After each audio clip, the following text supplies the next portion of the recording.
Your anger is not your power. It is your enemy's favorite weapon. Every time you explode, someone is taking notes. They now know exactly how to move you, use you, and destroy you. And the worst part, you hand them that information voluntarily every single time. Miyamoto Musashi built himself into something no one could touch, not through rage, through the complete elimination of it. This is the system he used. 1.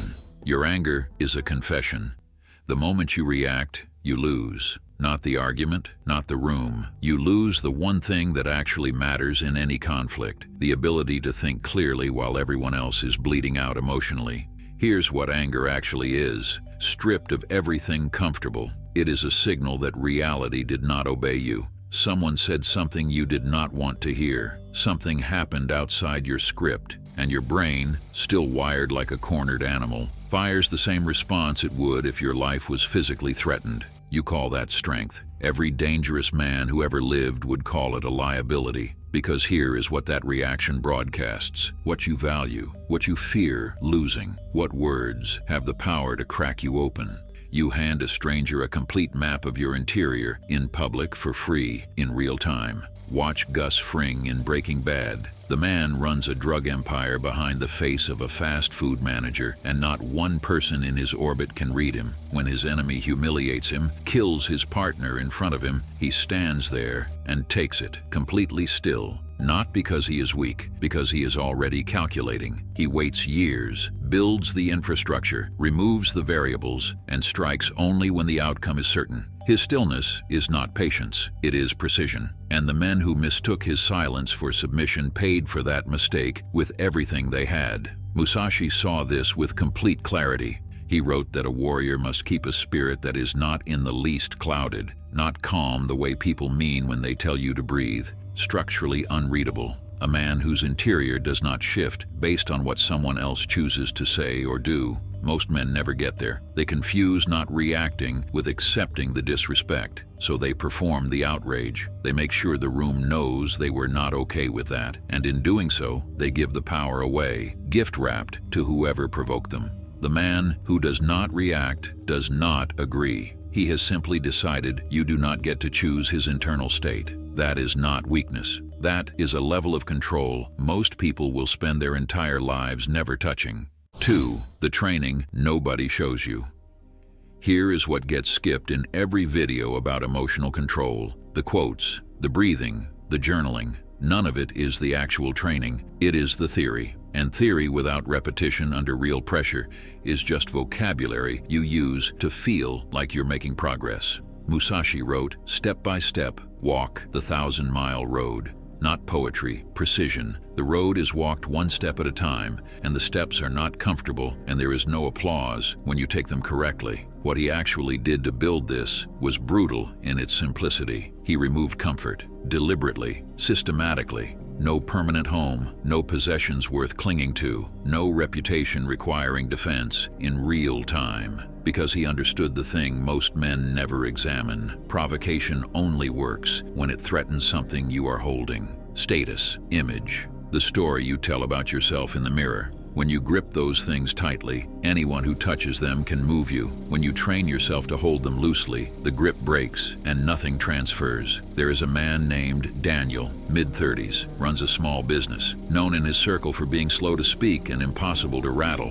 One afternoon, a partner tries to humiliate him in front of a room full of people over a money dispute. Raised voice, pointed finger, full performance. Daniel looks at him for a long moment, says nothing, then turns to the room and addresses the actual business question calmly and in complete detail. The partner keeps escalating. Daniel keeps answering the substance and ignoring the theater. Within minutes, the room has physically turned away from the partner. The partner leaves early. The contract stays with Daniel. Nothing dramatic happened. The silence did all the work. That is the training, not the dramatic moment of stillness. The 1,000 quiet moments before it, where you chose nothing when every nerve said, choose something. Tokugawa Ieyasu unified Japan, not because he was the most brilliant commander of his era.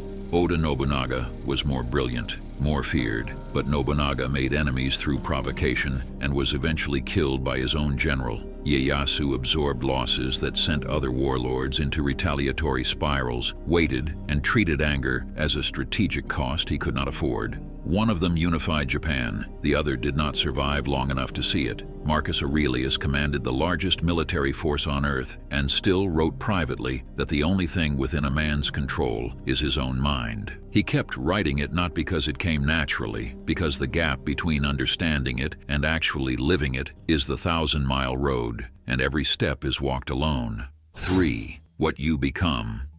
Here is what nobody tells you about the man who actually kills his anger at the root. He does not become passive. He does not become the quiet that people walk over. He becomes something far more unsettling. He becomes unreadable. And unreadable men are the ones rooms shift around, conversations adjust for, people think twice before testing. In Vinland Saga, Askeladd performs the role of a brutal commander convincingly, but what makes him genuinely dangerous is that underneath the performance, nothing touches him personally. The men around him keep destroying themselves, chasing outcomes that feel personal. He collects those destructions like currency. He is always 3 moves ahead because he has no emotional investment in any individual moment. That is the direct result of removing the static. When your interior stops broadcasting on the same frequency as the provocation, you see the provocation clearly for what it is: a test, a deflection, a weakness in the person delivering it. You can respond to what is actually happening instead of reacting to how it made you feel. That gap between stimulus and response, between what hits you and what you choose to do with it, is where real power lives.